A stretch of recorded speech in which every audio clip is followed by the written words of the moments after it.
الحمد لله نحمده ونستعينه ونستغفره ونؤمن به ونتوكل عليه ونعوذ بالله من شرور أنفسنا ومن سيئات أعمالنا من يهده الله فلا مضل له ومن يضلله فلا هادي له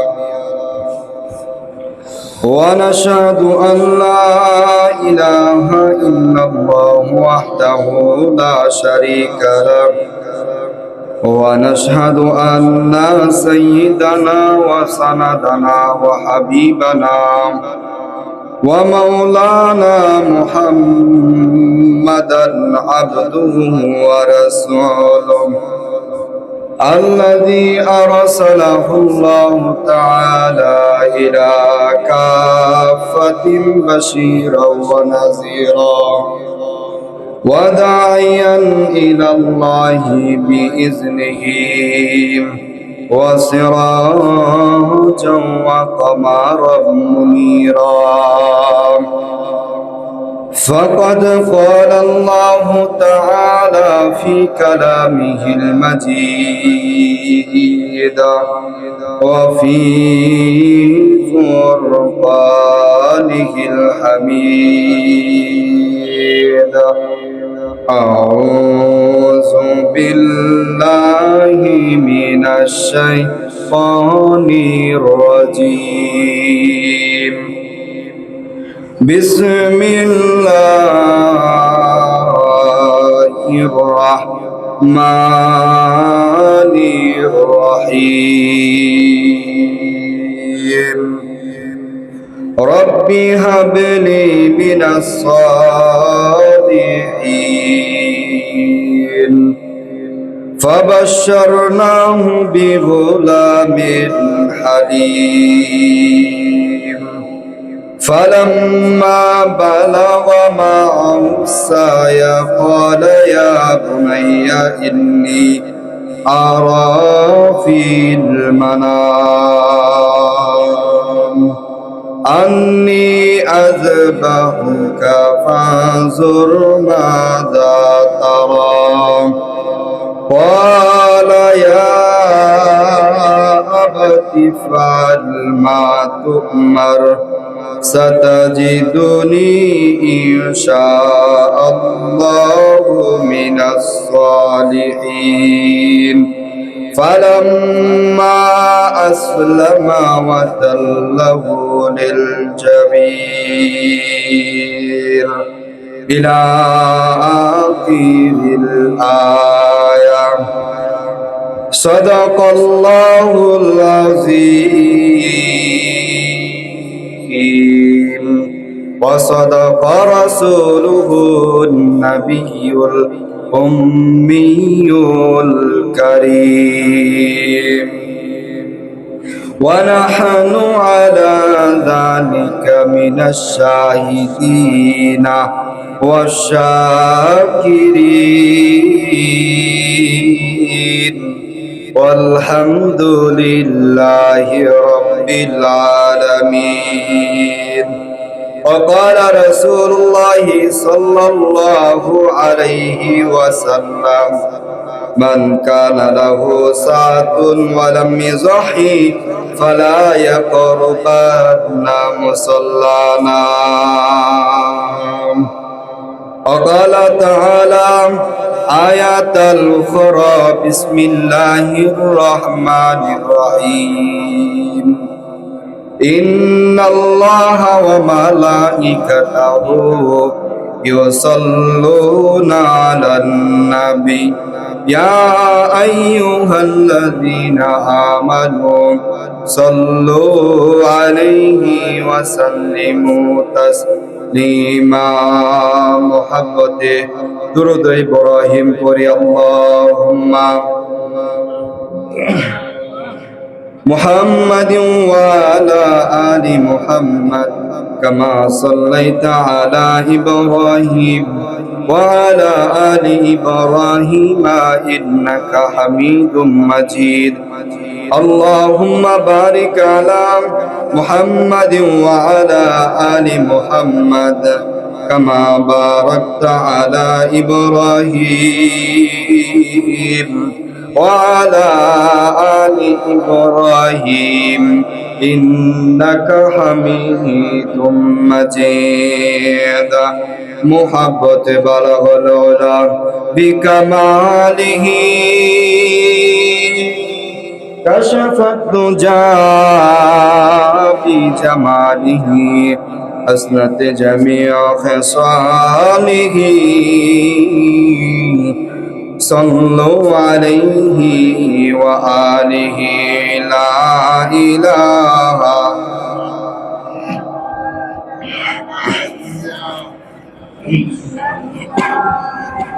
محبت لا إله لا إله إلا الله لا إله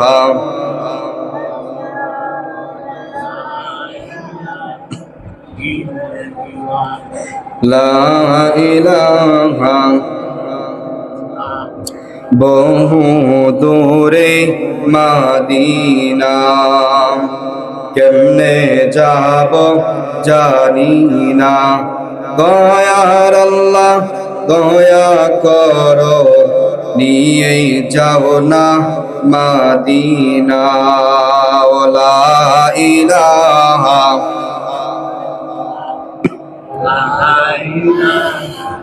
ইল্লাল্লাহ লা ইলাহা ইল্লাল্লাহ কোরআন আমাদের সংবিধান ওরাও সবাই তার বিজয় নিশান তবেই তো খুশি হবেন আল্লাহ লা ইলাহা জোরে লা ইলাহা ইল্লাল্লাহ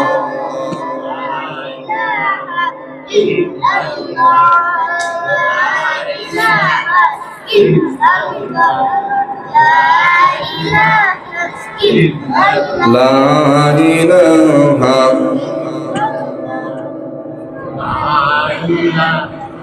লা ইলাহা ইল্লাল্লাহ মুহাম্মাদুর রাসূলুল্লাহ সাল্লাল্লাহু আলাইহি ওয়াসাল্লাম। সকলে আমরা পড়ি সাল্লাল্লাহু আলাইহি ওয়াসাল্লাম। আলহামদুলিল্লাহ, আল্লাহ তাআলার দরবারে অসংখ্য শুকর ও সুজুদ যে মহান রব্বুল আলামিন আপনাকে আমাকে পবিত্র মাসে জিলহজ মাসের প্রথম জুমার নামাজ আদায় করার উদ্দেশ্যে আল্লাহ তাআলার ঘরে আসার বসার এবং আল্লাহকে কিছুক্ষণ ডাকার তৌফিক দান করেছেন। সেজন্য সেই মহান রব্বুল আলামিনের দরবারে মন থেকে দূর করে কালেমাত শুকর আদায় করে বলছি আলহামদুলিল্লাহ। আরো শুকরিয়া আদায় করি সেই মহান রব্বুল আলামিনের দরবারে যে মহান রব্বুল আলামিন আপনাকে আমাকে সুস্থতার নিয়ামত দান করেছে। কথা বলেন ঠিক কিনা? দুনিয়ার ভিতরে সবচেয়ে বড় নিয়ামত যদি আল্লাহ তাআলা কাউকে দিয়ে থাকেন তাহলে সেটা হলো সুস্থতার নিয়ামত। আর দুনিয়ার যত নিয়ামত আছে ওই নিয়ামত না, নিয়ামত হইলেও বড় নিয়ামত হইলেও কিন্তু ওইটা নিয়ামত। আপনার শরীর যদি সুস্থ না থাকে, আপনার কাছে কোটি কোটি টাকা থাকলে ইব্রাহিম আলাইহিস সালাতু ওয়াস সালাম তো এখন আর চিনে না কি ব্যাপার, বিবি হাজেরার ঘর কোনটা। মানুষকে জিজ্ঞাসা করে যে বিবি হাজেরা এবং ইসমাইলের ঘর কোনটা। যখন মানুষদেরকে জিজ্ঞাসা করলাম, মানুষরা দেখায় দেয় ওই যে ইসমাইল এবং বিবি হাজেরার ঘর। হযরত ইব্রাহিম আলাইহিস সালাতু ওয়াস সালাম হাঁটি হাঁটি পা করে সামনের দিকে অগ্রসর হয়ে যায়। সামনের দিকে অগ্রসর হয়ে ইব্রাহিম আলাইহিস সালাতু ওয়াস সালাম বাড়ির কাছে, বাড়ির আঙিনায় যায় হযরত ইব্রাহিম আলাইহিস সালাতু ওয়াস সালাম সালাম পেশ করলেন, আসসালামু আলাইকুম। ও আমার ইসমাইল, ও আমার ইসমাইল, কই তুমি বের হয়ে আসো। যখন এইভাবে ডাকলেন, ডাকার সাথে সাথে হযরত ইসমাইল আলাইহিস সালাতু ওয়াস সালাম ঘর থেকে বের হয়ে আসলেন। কি ব্যাপার, কে আমাকে নাম ধরে ডাকতেছে? আয়েশা দেখে যে ঘরের ভিতরে একটা জুব্বা আছে, বাহিরে একজন জুব্বাওয়ালা পাগড়ি পরা লোক দাঁড়ায় আছে। আমার ঘরে যে জুব্বা আছে, আমি আমার মাকে 13 বছর যাবত দেখতেছি। আমার মা ওই জুব্বার ঘ্রাণ নিয়া, আমার মা ওই জুব্বা থেকে ঘ্রাণ নিয়া নিজের তৃপ্তি অনুভব করে। আমার মা ওই জুব্বাকে জড়ায় কান্না করেন। আমার মারে দেখছি ভালোবাসতে ওই জুব্বাকে, আর আজকেও দেখতেছি বাহিরে ওই জুব্বাওয়ালা এক লোক দাঁড়ায় আছে। কি ব্যাপার, কে? এই কথা বলার পর হযরত ইব্রাহিম আলাইহিস সালাতু ওয়াস সালাম যখন ডাক দিলেন, ও আমার ইসমাইল পুত্র। ইসমাইল আলাইহিস সালাতু ওয়াস সালামের আর বুঝতে বাকি রইল না, আমার ঘরে যে জুব্বা আছে বাহিরেও একই জুব্বাওয়ালা লোক দাঁড়ায় আছে। এটা আর কেউ হতে পারে না, এটা আমার বাবা। হযরত ইসমাইল আলাইহিস সালাতু ওয়াস সালাম বাবাকে জড়ায়া ধইরা কান্না শুরু করে দিল। বাবা বলতেছে, ও আমার ইসমাইল, আমি তো স্বপ্নে দেখেছি তোমাকে কুরবানি করতেছি। মোহতারাম হাজরিন, দেখেন কেমন বাবার কেমন সন্তান। 13 বছর পর যখন ভূমিষ্ঠ হইল, ভূমিষ্ঠ হওয়ার সাথে সাথে বনবাস দিয়া দিলেন। বাবা কোনো খোঁজ খবর নিলেন না। আর 13 বছর পরে প্রথম দিনে আয়েশা বলতেছে যে চলো চলো, আল্লাহ তাআলা হুকুম করেছে তোমারে কুরবানি করতে। আমি স্বপ্ন দেখেছি তোমারে কুরবানি করতেছে। ওই সন্তান যদি অন্যরকম হইতো, আমার আপনার সমাজের লোক হইতো, তাহলে বলতো 13 বছর চলে গেল, বাবা আপনি কোনো খোঁজ খবর নেন নাই, আর আজকে আসছেন আল্লাহ তাআলার হুকুম করছে জবাই করার জন্য। এই কথা বলতো কি বলতো না? একবারের জন্য মুহতারাম হাজিরিন, হযরত ইসমাঈল আলাইহিস সালাতু ওয়াস সালাম এই কথা বলে নাই যে আপনি এতদিন পরে আমাকে দেখতে আসছেন, আমার কাছে আয়েশাই জবাইয়ের কথা বলতেছেন, একবারের জন্য বলে নাই। হযরত ইসমাঈল আলাইহিস সালাতু ওয়াস সালাম বললেন, ওয়ানাদাইনাহু ইয়া ইব্রাহিম। ইব্রাহিম আলাইহিস সালাতু ওয়াস সালাম বললেন যে আমি তোমাকে স্বপ্ন দেখেছি, তুমি কি বলো? হযরত ইসমাঈল আলাইহিস সালাতু ওয়াস সালাম বললেন, ফানজুর মাযা তারা, তুমি কি বলো সন্তান? সন্তান বলে, ক্বালা ইয়া আবাতি ফাল মা তুমার সাতাজিদুনি ইনশাআল্লাহু মিনাস সালিহিন। হযরত ইসমাঈল আলাইহিস সালাতু ওয়াস সালাম বললেন, ও আমার পিতা, আপনি কোনো চিন্তা করিয়েন না, আপনি আমাকে ধৈর্যশীল অবস্থায় পাইবেন। আপনাকে যে হুকুম করা হয়েছে আপনি ওই হুকুম পালন করেন। এই কথা বলে হযরত ইব্রাহিম আলাইহিস সালাতু ওয়াস সালাম ইসমাঈল আলাইহিস সালাতু ওয়াস সালামকে নিয়ে রওনা হইলেন, বিনা প্রান্তরের দিকে রওনা হইলেন। পথিমধ্যে হযরত ইসমাঈল আলাইহিস সালাতু ওয়াস সালামকে আয়েশা শয়তান ধোঁকা দিতে শুরু করলো। এতদিন পর বাবা আসছে, বাবা তোমারে জবাই করার জন্য নিয়ে যাইতেছি, তুমিও সন্তান যাইতেছো, বাবা তোমাকে জবাই করে ফেলবে, এইভাবে ধোঁকা দিতেছে। এই জন্য আল্লাহ রাব্বুল আলামিনের কাছে আমলটা ভালো রাখছেন। বিদায় ওই শয়তান হযরত ইব্রাহিম আলাইহিস সালাতু ওয়াস সালাম শয়তানকে পাথর মারতে শুরু করলো। ইসমাঈলও পাথর মারতে শুরু করলো। পাথরের আঘাত খেয়ে শয়তান আবার বিবি হাজেরার কাছে চলে আসে। বিবি হাজেরাকে আয়েশা বলে, তোমার সন্তানকে তোমার স্বামী জবে করার জন্য মিনা প্রান্তরের দিকে যাইতেছে, বাধা দাও, নয়তোবা তোমার সন্তানকে জবে করে ফেলবে তোমার স্বামী। এই শয়তান পাথর খেয়ে চলে আসলেন। এই পাথর মারাটা আল্লাহ রাব্বুল আলামিনের কাছে এত পছন্দ হয়েছে, এ যত হাজি হজ করতে যায় শয়তানকে পাথর মারা লাগে কি লাগে না? যে স্থানে হযরত ইসমাঈল এবং হযরত ইব্রাহিম আলাইহিস সালাতু ওয়াস সালাম শয়তানকে পাথর মারছিল, ওই স্থানেও তাদেরকেও পাথর মারা লাগে। কিয়ামত পর্যন্ত আল্লাহ রাব্বুল আলামিন এই আমলটা জারি করে দিলেন। যখন আবার বিবি হাজেরার কাছে আয়েশা ধোঁকা দেয় যে তোমার স্বামী তোমার সন্তানকে জবাই করার জন্য নিয়ে যাইতেছে, বাধা দাও। ইসমাঈল আলাইহিস সালাতু ওয়াস সালামের মা হাজেরা ডাক দিয়া বলে, আমার আমার স্বামী যে কাজ করতেছে আল্লাহ তাআলার হুকুমে করতেছে, যা হবে আল্লাহ তাআলার হুকুমেই হবে। বিনা প্রান্তরে যখন উভয় চলে গেলেন, হযরত ইসমাঈল এবং হযরত ইব্রাহিম আলাইহিস সালাতু ওয়াস সালাম, হযরত ইসমাঈল আলাইহিস সালাতু ওয়াস সালাম ডাক দিয়ে বলেন, বাবা আপনি আমাকে জবে করবেন ঠিক আছে, কিন্তু আমার একটা কথা আপনাকে বলি, এই যে আপনার জামার সাথে আমার মাকে প্রেম করতে দেখেছি, ভালোবাসতে দেখেছি, মা জামাজ বুকে জড়া কান্না করতে দেখেছি 13 বছর, আপনি আমাকে জবে করবেন ঠিক আছে, কুরবানি করবেন। আমাকে যখন কুরবানি করবেন আমার হাত শক্ত করে বেঁধে নেবেন। কেন বেঁধে নেবেন? কারণ আপনি যখন ছুরি চালাবেন আমার হাত পা নড়াচড়া করবে, তখন আমার হুঁশ থাকবে না। আমার হাত আপনার শরীরে রাখলে বেয়াদবি হয়ে যাবে, আর বেয়াদবি যদি নবীর সাথে হয় আল্লাহ তাআলা নারাজ হয়ে যাবে। এই জন্য আপনি আমার হাত পা ভালো করে বেঁধে নেবেন এবং আমাকে উপর করে শোয়ায় নেবেন, যাতে আপনার চেহারা আমার চেহারা ফেস টু ফেস না হয়। ফেস টু ফেস হইলে আপনার আমার প্রতি মায়া জন্মায় যাবে, আল্লাহ তাআলার হুকুম আদায় করতে আপনার মনে বাধা সৃষ্টি হয়ে যাবে। এই জন্য আমাকে উপর করে শোয়ায় নেবেন এবং এই জামাটা করে আমার মার জন্য হাদিয়া দিয়া দিবেন। আমার মা এই জামা নিয়ে, ইসমাইলের জামা নিয়ে সান্ত্বনা নিবেন। যখন এই কথা এই ঘটনা হয়ে যাওয়ার পর ইব্রাহিম আলাইহিস সালাতু ওয়াস সালাম ছুরিকে ভালোভাবে ধার দিয়ে নিলেন, যাতে কোনো কষ্ট না হয় সন্তানের। ওই ইব্রাহিম আলাইহিস সালাতু ওয়াস সালাম বললেন, ইসমাইল তুমি শুয়ে পড়ো। ইসমাইল আলাইহিস সালাতু ওয়াস সালাম উপর হয়ে শুয়ে পড়লেন জমিনের ভিতরে। আর আসমানের ফেরেশতারা তাকায় তাকায় দেখি আর চোখের পানি মুছতেছেন। আসমানের ফেরেশতারা এই ইতিহাস পর্যন্ত দুইবার কান্না করছিল। একবার হযরতে মুহাম্মদ সাল্লাল্লাহু আলাইহি ওয়াসাল্লাম যখন তায়েফের ময়দানে ওই কাফেরদের পাথর খায়া রক্তে রঞ্জিত হয়েছিল, সমস্ত আসমানের ফেরেশতা একবারে কান্না করেছিল।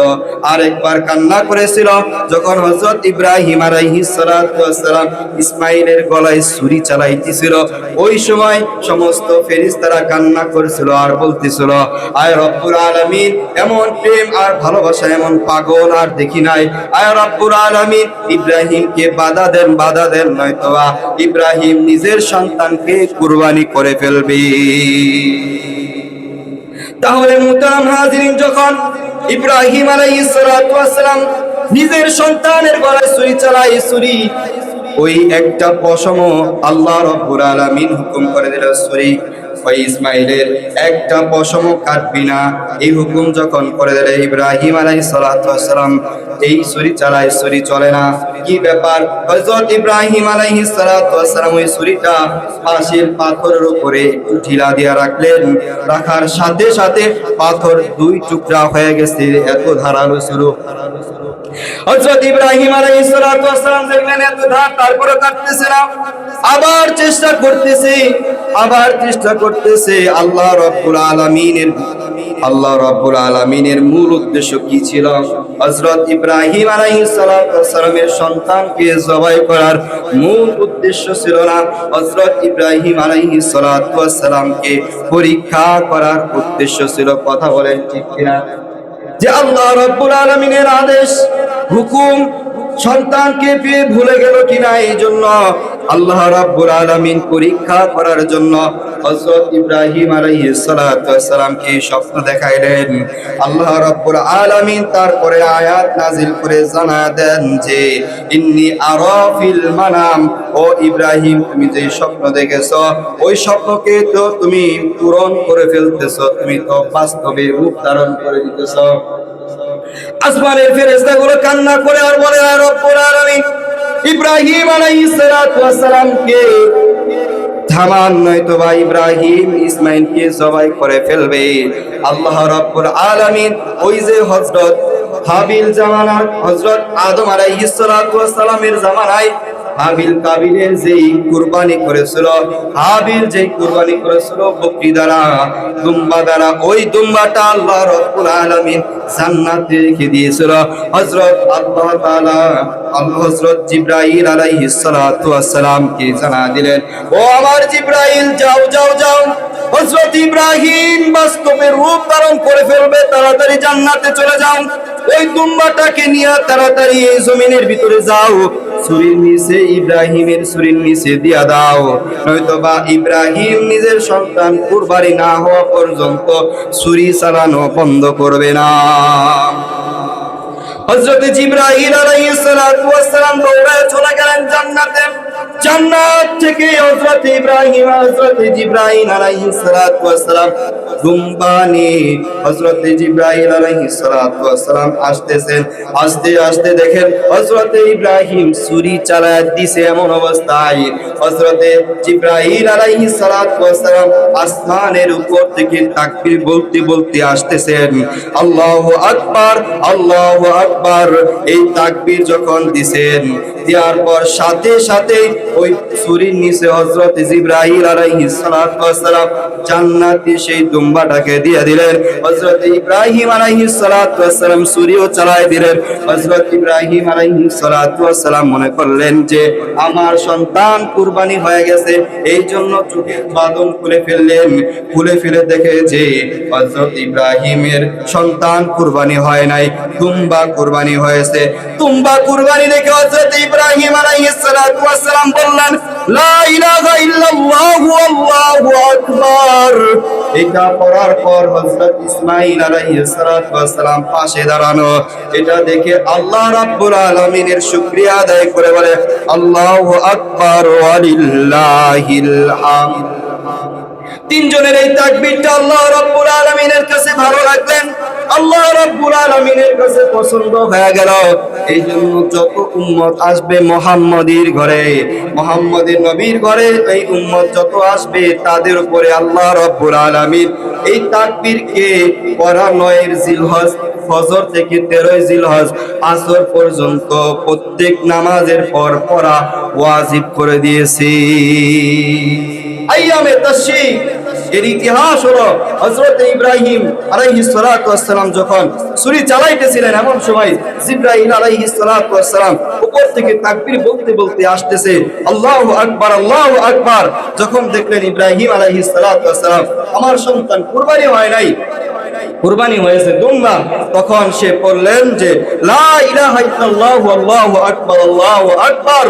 এটা পড়ার পর হযরত ইসমাঈল আলাইহিস সালাতু ওয়াস সালাম কুরবানি হয় নাই, পাশে দাঁড়ায় আছে, তিনিও আল্লাহ তাআলার বরত্ব করলেন যে আল্লাহু আকবার ওয়া লিল্লাহিল হামদ। আল্লাহ তাআলা বড়, আল্লাহ তাআলার প্রশংসা সবচেয়ে বড়। কথা বলেন ঠিক? এই তাকবীরটা তাদের কাছে ভালো লাগলেন। এই জন্য মুহতারাম হাজিরিন, আমাদের সামনে দিন আসতেছে এই তাকবীর প্রত্যেক নামাজের পর 9 জিলহজ আসর থেকে 9 জিলহজ ফজর থেকে শুরু করে 13 জিলহজ আসর পর্যন্ত মোট এই সত্য নামাজের পর আল্লাহ রাব্বুল আলামিন রাসূল সাল্লাল্লাহু আলাইহি সাল্লামের মাধ্যমে জানা দেন যে প্রত্যেক নামাজের পর মুসলিম যারা আছে তারা একবার পুরুষরা জোরে জোরে বলবে এবং মহিলারা আস্তে ধীরে বলবে। এবং যদি কোনো ইমাম সাহেব পড়তে যদি ভুলে যায় তাহলে মুসল্লিরা স্মরণ করায় দিবে নামাজের পরে, এবং কেউ যদি না পড়ে তাহলে তার উপরে গুনার তাগিদ দেওয়া হয়েছে। এবং আরেকটা বিষয়, যদি এই 3 দিন অর্থাৎ 5 দিন অর্থাৎ এই সময়ের ভিতরে কারো নামাজ যদি কাজা হয়ে যায় তাহলে ওই নামাজ শেষ করে একবার তাকবীর পড়ে নেবে। কাজা নামাজ পড়ে একবার তাকবীর করে নেওয়া ওয়াজিব তার উপরে। যদি এই সত্য পরে যদি এই নামাজকে কাজা নামাজকে যদি ঠিক করে নামাজকে যদি পড়ে তাহলে তার আর ওই কাজা আদায় করা লাগবে না। এই জন্য মুহতারাম হাজিরিন, কুরবানি আমাদের অতি সামনে। এই জন্য হযরত ইব্রাহিম আলাইহিস সালাতু ওয়াস সালামকে আল্লাহ রাব্বুল আলামিন পরীক্ষা করেছিলেন। এরকম আমার আপনারও পরীক্ষা সামনে, যে আপনি মানুষকে দেখানোর জন্য কুরবানি করেন কিনা, আল্লাহ তাআলাকে দেখানোর জন্য কুরবানি করেন। মানুষ যদি কুরবানি না দেয় তাহলে মানুষ কি বলবে, কুরবানি যদি না দেয় তাহলে শ্বশুর বাড়ির লোক কি বলবে, এই জন্য বিয়ে বাড়ির লোক কি বলবে, এই জন্য অনেক মানুষ ভয়ে কুরবানি দেয়। কথা বলেন ঠিক কিনা? এইরকম যদি কারো ভিতরে নিয়ত থাকে তাহলে এখনই নিয়ত পরিবর্তন করেন। আল্লাহ রাব্বুল আলামিন জানা দেন যে কুল ইন্না সালাতি ওয়া নুসুকি ওয়া মাহইয়ায়া ওয়া মামাতি লিল্লাহি রাব্বিল আলামিন। তোমার নামাজ, তোমার কুরবানি, তোমার যত আমল আছে সব কিছু হবে কার জন্য বলেন তো দেখি? আমার নামাজ কার জন্য হবে? আল্লাহ তাআলার জন্য। আমার কুরবানি কার জন্য হবে? আল্লাহ তাআলার জন্য হবে। আমার বেঁচে থাকা আল্লাহ তাআলার জন্য হবে, আমার মরে যাওয়া আল্লাহ তাআলার জন্য হবে। এই জন্য মুহতারাম হাজিরিন, নিজের ভিতরে যে পশু আছে ওই পশুকে আগে জবাই করেন। নিজের ভিতরে অহমিকা আছে, অহংকার আছে, হিংসা আছে, এগুলো দূর করে তারপরে কুরবানির পশু কুরবানি করেন, নতুবা আপনার কুরবানি কবুল হবে না। এই জন্য মুহতারাম হাজিরিন, নিজের নিয়তকে পরিশুদ্ধ করেন। নিজের নিয়ত যদি ঠিক হয়ে যায় তাহলে আল্লাহর নবী সাল্লাল্লাহু আলাইহি ওয়াসাল্লাম জানায় দেন, কারো কুরবানি যদি কবুল হয়ে যায় আল্লাহ রাব্বুল আলামিন ওই কুরবানির রক্ত জমিনে পড়ার আগে আল্লাহ রাব্বুল আলামিন তার কুরবানি কবুল করে নাই। শুধু কবুল করে নাই তা না, কুরবানি পশুর চামড়ার ভিতরে যতগুলো পশম আছে প্রত্যেক পশমে নেকি দেওয়া হয়। সুবহানাল্লাহ। এই জন্য মুহতারাম হাজিরিন, একটা পশুর গায়ে কিরকম পশম আছে আমরা গুণা শেষ করতে পারবো? গণনা করে শেষ করা সম্ভব না মুহতারাম হাজিরিন। এই জন্য আমাদের কুরবানিকে পরিশুদ্ধ করার জন্য আমাদের নিয়ত আগে ঠিক করা লাগবে। কথা বলেন, নিয়ত যদি কারো গর্বির থাকে তাহলে তার কোরবানি কবুল হবে না। এই জন্য মুহতারাম হাজিরিন, আমরা কোরবানি করব খাঁটি নিয়তে। কথা বলেন ঠিক না? আরেকটা হাদিস আল্লাহর নবী সাল্লাল্লাহু আলাইহি সাল্লামের, মান কানা আলাহু সাআতান ওয়া লাম ইযাহি ফালা ইয়াকরুবান্না মুসাল্লান। আল্লাহর নবী সাল্লাল্লাহু আলাইহি সাল্লাম জানায় দেন যে কারো উপরে কোরবানি ওয়াজিব হলো, অর্থাৎ আপনার উপরে কোরবানি ওয়াজিব কিন্তু আপনি কোরবানি দিলেন না, তাহলে আল্লাহর নবী সাল্লাল্লাহু আলাইহি সাল্লাম কড়া ধমক দিয়া বলতেছেন সে যেন আমাদের ঈদগাহের আশেপাশে না আসে। কোরবানি করার সামর্থ্য আছে কিন্তু কোরবানি করলো না, সে যেন ঈদগাহের কাছের ধারে না আসে। কেমন ধমক দেওয়া বলছেন, আপনার উপর কোরবানি ওয়াজিব কিন্তু আপনি কোরবানি করলেন না। এই জন্য মুহতারাম হাজিরিন, যাদের উপরে কোরবানি ওয়াজিব তার অবশ্যই আমরা কোরবানি করব। কার নামে কোরবানি করব? আমরা আল্লাহ তাআলার নামে। কার নামে? আল্লাহ তাআলার নামে। আমরা কোরবানি করব মানুষকে দেখানোর জন্য না। মানুষ দেখবে বড় গরু আনছি, মানুষ দেখবে বিশাল বড় গরু আনছি, এত টাকা দাম, এরকম মনোভাব নিয়ে যদি কোরবানি করেন তাহলে খোদার কসম আপনার কোরবানি কবুল হবে না। এই জন্য মনকে পরিশুদ্ধ করা লাগবে। মনের ভিতরকে যে পশু আছে ওই পশুকে আগে জবাই করা লাগবে। কথা বলেন ঠিক কিনা? মুহতারাম হাজিরিন, আল্লাহ রাব্বুল আলামিন জানায় দেন, লা ইয়ানালাল্লাহু লুহুমহা ওয়ালা দিমাউহা ওয়ালাকিন ইয়ানালুহু তাকওয়া মিনকুম। লা ইয়ানালাল্লাহু লুহুমহা, তোমাদের কুরবানির গোশত আল্লাহ তাআলার কাছে পৌঁছে না। ওয়ালা দিমাউহা, কুরবানির রক্ত আল্লাহ তাআলার কাছে পৌঁছে না। ওয়ালাকিন ইয়ানালুহু তাকওয়া মিনকুম, তাহলে তোমাদের কাছ থেকে আল্লাহ তাআলার কাছে কি পৌঁছায়? মিনকুম তাকওয়া মিনকুম, তোমাদের কাছ থেকে আল্লাহ তাআলার কাছে যেটা পৌঁছায় সেটা হলো তাকওয়া। যার তাকওয়া যত বেশি হবে তার কোরবানি কবুল তত ভালোভাবে হবে। এই জন্য তাকওয়া, মনের তাকওয়াকে আগে ঠিক করা লাগবে। কথা বলেন ঠিক কিনা? তাকওয়াওয়ালা জিন্দেগি আমাদের দরকার আছে কি নাই? আমাদের তাকওয়াওয়ালা জিন্দেগি দরকার আছে।